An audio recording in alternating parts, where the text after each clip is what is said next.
A good evening, or afternoon, or morning, or wherever it happens to be for you. Now, I don't know if you watched the previous video, but I'm sure you've seen the title. So, I have developed a nice little economy system, I guess you call it. There's a bank, as you can see, Bank of Industrial World.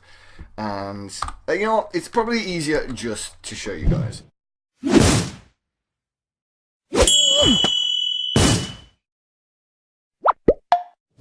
So, as you can see here, Bank of Industrial World. Apply inside. High APR, low interest rates, and set up your account today. Yes, indeed, you do need to open an account. So that will get you registered on the world. Again, Minecraft Bedrock Edition, XboxOne. This is no server stuff, no realm stuff. This is just pure single-player world. Well, not single-player world, you know what I mean. Let's get ourselves an application form. And there we go. We have our application form. As you can see, it's named and everything. So we go ahead, we toss that on there. And it sets us up on it. If you were a new player, it would set you up in an account, but obviously because I already have an account, nothing happened. But yeah, what we'll do now is we'll go over to the shop. So here's a list of everything the store sells. It's all clearly marked and labeled. We've got 550 dollarinos to spend, so I'll have a redstone lamp, I think. Sticky pistons are pretty pricey. I have some TNT though. What else? Grab some hoppers and some dispensers. There we go. I don't know why, but that's all my money gone. So let's just jump back down here now. And there you have it. That's how the shop works. So, how does this work? Very straightforward. Let's go and show you how you would set it up.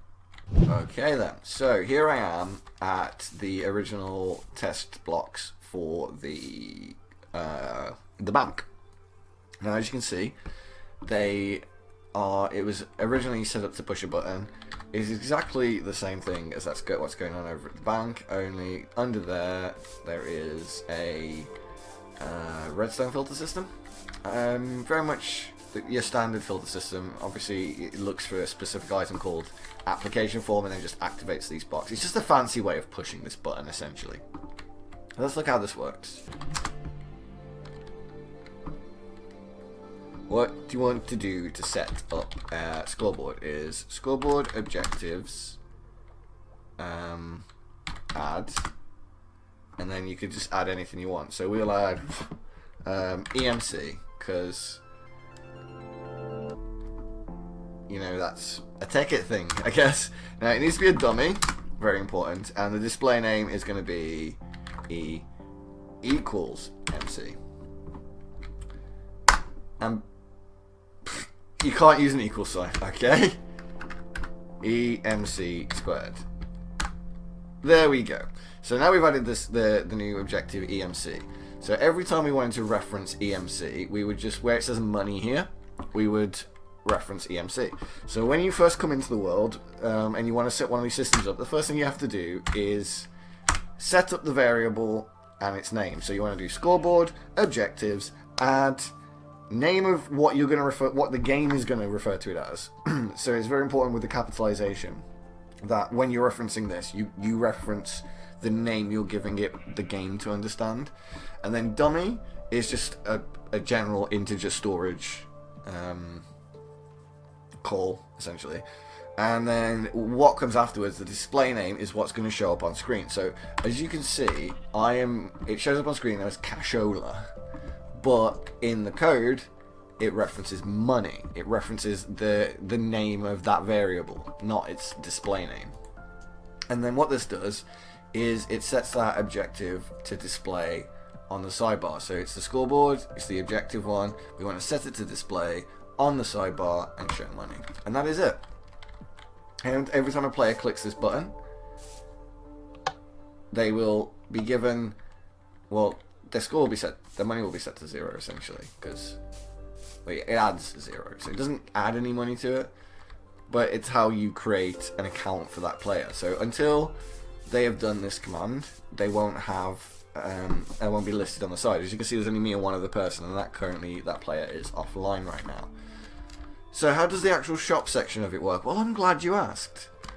Let's go over here and have a look.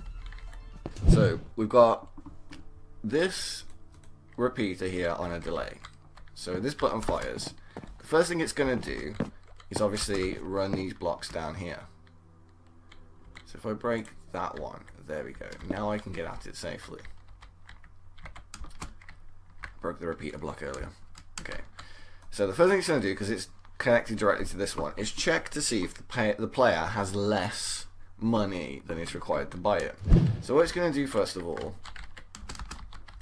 is make sure that you have a minimum of 125. So test the player's scoreboard. So scoreboard, players, test. So we're querying a player's scoreboard at the nearest player, so whoever's pushing that button in most likelihood. Is there money in the range of 0 to 124? If it is, they can't afford this item. So what we're going to do is then chain off that with a message saying insufficient funds, and then chain off that and play a sound effect. I chose B can deactivate just because it sounds, you know, a little bit like a no noise. So if we were to try and buy something now, you would see that in action. There you go. Insufficient funds, and plays the noise. What it's then going to do, after a delay, is say, okay, if that command has failed, has the player got 125 at least? If that is true, we're going to deduct 125. So this is conditional. Very important that this is conditional and always active. This one needs to be impulse and needs redstone, because obviously we want to fire off the button.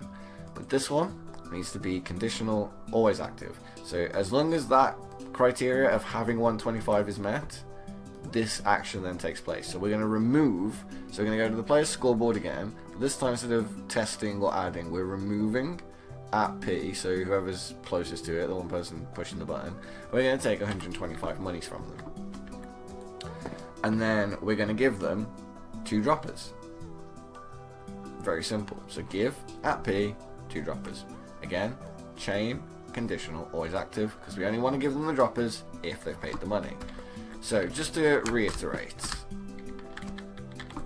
does the player have less than the price that we're asking for?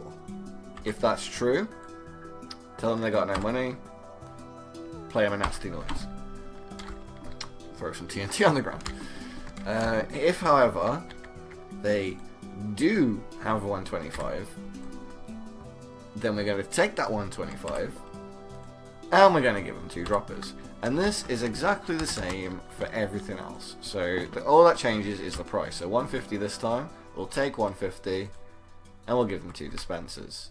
Over here, test for 150, take 150, give them 2 hoppers. So it's very, very important that you have this repeater on a delay here. Otherwise, when you get to the final amount, so say if I had 125 exactly, right? It would take the money, give me the dispensers, but then also tell me I had no money and play the sad noise. So you want that delay there. So it's got time to test this bit down here. Test to make sure you've got the money. And if you don't, it will play that. And then after a delay, it will give you the stuff. So what's happening here is you've got 125, right? So you're testing this, that's failing, then it's going to deduct the 125. But if you did them both at the same time, that line of commands and that line of commands would play out simultaneously, which isn't a problem until you get down to the point where the player has exactly the right amount of money, in which case you need that delay. So let's just fill this back in now, because believe it or not, ladies and gentlemen, boys and girls, that is it as far as setting up the shop goes. And there's a lot more to it in terms of just give me I wanted the item frame. There's a lot more to it in terms of like how you sell things, but that will come in another video. Dispenser, dropper. So for now, that is how you set up your buy option. All these all these buttons use exactly the same code, and obviously the bank itself just uses a filter to activate this. So remember, when you join the world, for when you want to set up your system initially, you're going to do something like Scoreboard, add money, and then you want to call it dummy, and then give it a display name like, I don't know, Spondulix. And that's it. It's that simple. You just hit enter at that point. I'm not going to do it because it's going to overwrite mine. And then once you've done that, to add a player to the system, you just get them to push a button on a couple of blocks like this. So Scoreboard players add at P, so whoever's the nearest player, add reference to money, value 0, because we don't want to give them any cash. Because if we gave money every time, they could just hit the button and then like, see, if I show you, if we set this to 10 for example, so I'll give them 10 when they join. But yeah, that's fine. Apart from the fact that you can just get 10 again and again. So you want to make sure that that is 0. So it's not going to give them anything, it's just going to set them up with an account, a container, and then it's going to display the sidebar for them. You don't need to do that, but I just find it gives it a nice little servery type feel. And then obviously you can add cash with the same command. So you just go Scoreboard, players, add, I mean you can give, like, just go at P, because usually you're going to be having this on a block or something. So money and whatever value of money you want. So say if you wanted a shopkeeper to hand over 100 money for each iron, you could just have that in a command block, test for iron, delete the iron, give the money, boom, done. It is that simple, ladies and gentlemen. So I hope you enjoyed that. I hope you do like and subscribe for some more. And in the future, what I will do is, like I said, I will show you how to create a shopkeeper that will trade you money, items for money, so you can set up your own economy. Once you've got a way of setting up the account, a way of shopping, and a way of giving money, you are good to go. That is it. It is that simple, everybody. That simple. So yeah, don't forget to like, subscribe, and I'll see you next time. Bye.